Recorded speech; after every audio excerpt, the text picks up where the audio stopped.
ប្រទេសអាល្លឺម៉ង់និងអ៊ីតាលីបាននិយាយថាមេដឹកនាំអឺរ៉ុបគឺហាក់ឆ្ងាយអំពីការពិភាក្សាស្ដីអំពីកិច្ចអពង្រីកកងទ័ពនៅក្នុងប្រទេសអ៊ុយក្រែន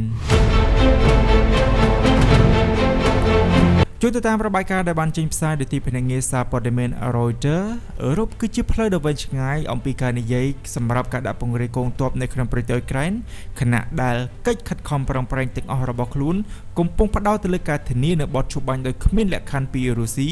ដែលនេះគឺជាអ្វីដែលអធិការបតីអាល្លឺម៉ង់លោក Friedrich Merz និងនាយករដ្ឋមន្ត្រីអ៊ីតាលីអ្នកស្រី Giorgia Meloni បាននិយាយកាលពីថ្ងៃសៅរ៍លោក Friedrich Merz បាននិយាយថា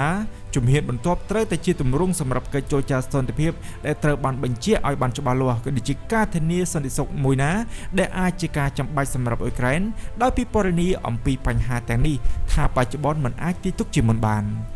ជានៅមិញលោកក៏បានបន្ថែមថាมันមានហេតុផលអ្វីដើម្បីនិយាយអំពីកងទ័ពនៅពេលនេះនោះទេ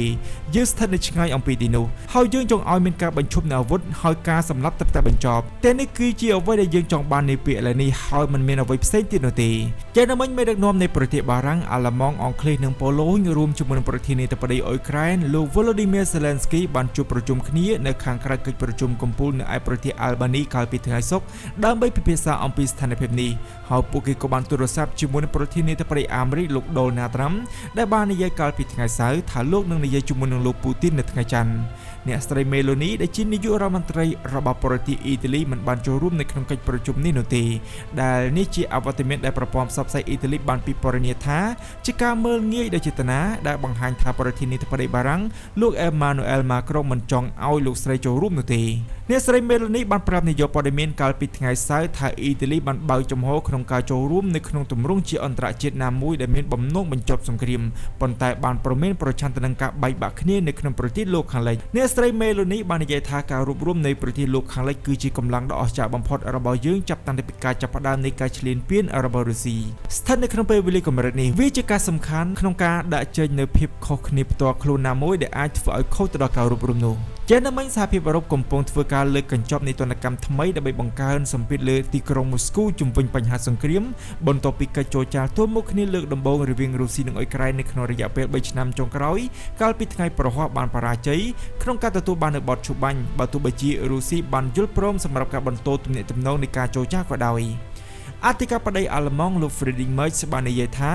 កិច្ចពិភាក្សាកាលពីពេលកន្លងទៅនេះនៅទីក្រុងអ៊ីស្តង់ប៊ូលបានបញ្ចប់ទៅនៅក្រោមការរំពឹងទុករបស់យើងបើទោះបីជាមានជំហរស្ថាបនាយ៉ាងខ្លាំងរបស់អ្នកចរចារបស់អ៊ុយក្រែនក៏ដោយជំហររបស់អធិការបតីអាល្លឺម៉ង់លោក Friedrich Merz លើកងទ័ពរក្សាសន្តិភាពបានបន្លឺឡើងអំពីអ្នកកាន់តំណែងមុនរបស់គាត់នោះគឺលោក Olaf Scholz ដែលបានផ្ដល់អាទិភាពដល់កិច្ចពិភាក្សាកិច្ចព្រមព្រៀងសន្តិភាពលើការពិភាក្សាអំពីស្បែកជើងនៅលើដីយ៉ាងណាមិញនាយករដ្ឋមន្ត្រីរបស់ចក្រភពអង់គ្លេសលោក Keir Starmer ពីមុនបានបង្ហាញអំពីឆន្ទៈក្នុងការបញ្ជូនទាហានរបស់ខ្លួនសម្រាប់គោលរក្សាសន្តិភាពប៉ុន្តែត្រូវបានគាំទ្រដោយការបដិញ្ញាចិត្តផ្នែកសន្តិសុខរបស់សហរដ្ឋអាមេរិកនិងបណ្ដាប្រទេសនៅអឺរ៉ុប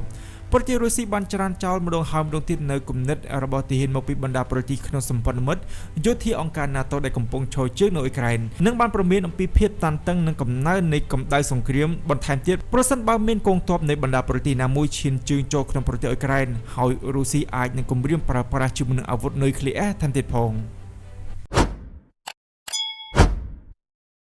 ប្រទេសដាណឺម៉ាកបានប្រកាសសម្រាប់ការផ្ដល់នូវកញ្ចប់ជំនួយយោធាទី26ដល់ប្រទេសអ៊ុយក្រែនយោងទៅតាមសេចក្តីប្រកាសដោយនាយករដ្ឋមន្ត្រីរបស់ប្រទេសដាណឺម៉ាកនោះគឺអ្នកស្រី Mette Frederiksen នៅក្នុងជំនួបជាមួយនឹងប្រធានាធិបតីអ៊ុយក្រែនលោក Volodymyr Zelensky ប្រទេសដាណឺម៉ាកកំពុងរៀបចំនូវកញ្ចប់ជំនួយយោធាថ្មីមួយសម្រាប់អ៊ុយក្រែនដែលនេះគឺជាកញ្ចប់នៃជំនួយការពារផ្នែកយោធាទី26ពីប្រទេសដាណឺម៉ាកយោងទៅតាមលោក Zelensky ដាណឺម៉ាកគឺជាមេដឹកនាំម្នាក់ក្នុងការគ្រប់គ្រងអ៊ុយក្រែនហើយលោកបានសង្កត់ធ្ងន់ថាជំនួយបែបនេះបានជួយនឹងការពារអាយុជីវិតនិងបានថ្លែងអំណរគុណសម្រាប់ជំនួយទាំងនេះនៅក្នុងជំនួបនោះផងដែរពួកគេក៏បានពិភាក្សាអំពីការទាក់ទាញនៃការវិនិយោគផ្ទាល់នៅក្នុងឧស្សាហកម្មការពារជាតិរបស់អ៊ុយក្រែនផងដែរភាគីទាំងពីរក៏បានឯកភាពដូចខាងក្រោមប្រសិនបើរុស្ស៊ីមិនព្រមទទួលយកនូវបទឈប់បាញ់សម្ពាធលើអ្នកឈ្លានពានត្រូវតែមានការកើនឡើងយ៉ាងណាមិញប្រទេសដាណឺម៉ាកគឺជាសម្ព័ន្ធមិត្តលោកខាងលិចដ៏សកម្មបំផុតមួយរបស់អ៊ុយក្រែន ប្រទេសតូចមួយនេះបានផ្ទេរនៅប្រព័ន្ធកាំភ្លើងធំស្វ័យប្រវត្តិប្រភេទ Kasa ជិត20គ្រឿងរួចទៅហើយទៅឲ្យកងកម្លាំងប្រដាប់អាវុធនៃប្រទេសអ៊ុយក្រែននិងបានផ្ដល់ហិរញ្ញប្បទានមួយផ្នែកទៅដល់ការទិញប្រព័ន្ធកាំភ្លើងធំស្វ័យប្រការ Zuzana ចំនួន16គ្រឿងប្រព័ន្ធកាំភ្លើងធំស្វ័យប្រវត្តិ M109A3 ដែលមិនត្រូវបានបង្ហាញឲ្យដឹងដែលត្រូវស្ដារឡើងវិញពីកន្លែងផ្ទុកក៏ដូចជាកាំភ្លើងធំផ្សេងទៀតប្រទេសដាណឺម៉ាកក៏បានគាំទ្រទៅលើកងទ័ពអាកាសរបស់អ៊ុយក្រែនផងដែរដែលបានយល់ព្រមផ្ទេរនៃយន្តហោះចម្បាំង F16 ប្រព័ន្ធកាំជ្រួចប្រឆាំងយន្តហោះចល័ត Stinger កាំជ្រួចសម្រាប់ប្រព័ន្ធការពារដែនអាកាសនិងអាវុធរួមទាំងឧបករណ៍ផ្សេងៗទៀតលើពីនេះទៅទៀតប្រទេសដាណឺម៉ាកគឺជាប្រទេសដំបូងគេដែលបានបញ្ជាទិញដោយផ្ទាល់នៅប្រព័ន្ធកាំភ្លើងធំបាញ់ដោយខ្លួនឯងប្រភេទ Bodana របស់អ៊ុយក្រែនបន្ទាប់មកក៏ត្រូវបានផ្ទេរភ្លាមៗទៅកាន់កងកម្លាំងប្រដាប់អាវុធនៅប្រទេសអ៊ុយក្រែនដូច្នេះហើយបានជាពួកគេបានបើកដំណើរការនៅអ្វីដែលគេហៅថាជាគំរូដាណឺម៉ានៅក្នុងខែឧសភានេះវាត្រូវបានគេដឹងថាប្រទេសដាណឺម៉ាកនឹងបែងចែកថវិកា830លានអឺរ៉ូពីទ្រព្យសម្បត្តិរបស់រុស្ស៊ីដែលបានបង្កដើម្បីផ្ដល់ហិរញ្ញប្បទានដល់ការទិញអាវុធពីក្រុមហ៊ុនផលិតរបស់អ៊ុយក្រែនការទិញសភាវុធដោយផ្ទាល់ពីក្រុមហ៊ុនអ៊ុយក្រែនមិនត្រឹមតែជួយទៅដល់សេដ្ឋកិច្ចរបស់អ៊ុយក្រែនប៉ុណ្ណោះទេថែមទាំងបានរួមចំណែកទៅដល់ការអភិវឌ្ឍវិស័យឧស្សាហកម្មការពារជាតិក្នុងតំបន់និងអនុញ្ញាតឲ្យមានការសម្របខ្លួនកាន់តែប្រសើរឡើងនៃអាវុធទៅនឹងតម្រូវការជាក់ស្ដែងនៃតំបន់ជួរខាងមុខជាដំណឹងប្រទេសដាណឺម៉ាកក៏បានបែងចែកថវិកាប្រហែល 42.5 លានអឺរ៉ូសម្រាប់ការទិញនៃគ្រាប់កាំភ្លើងធំសម្រាប់អ៊ុយក្រែនផងដែរវិមានក្រមឡាំងបានបញ្ជាក់ថាការហៅទូរស័ព្ទរវាងលោកពូទីននិងលោកដូណាល់ត្រាំនឹងត្រូវបានរៀបចំឡើងសម្រាប់នៅថ្ងៃទី19ខែឧសភាអ្នកនាំពាក្យវិមានក្រមឡាំងលោក Dmitry Peskov បានប្រាប់មកកាន់ទីភ្នាក់ងារសារព័ត៌មានរដ្ឋរបស់រុស្ស៊ី TAFF នៅថ្ងៃសៅរ៍ម្សិលមិញថាការហៅទូរស័ព្ទរវាងប្រធានាធិបតីរុស្ស៊ីលោក Vladimir Putin និងប្រធានាធិបតីអាមេរិកលោក Donald Trump កំពុងត្រូវបានរៀបចំ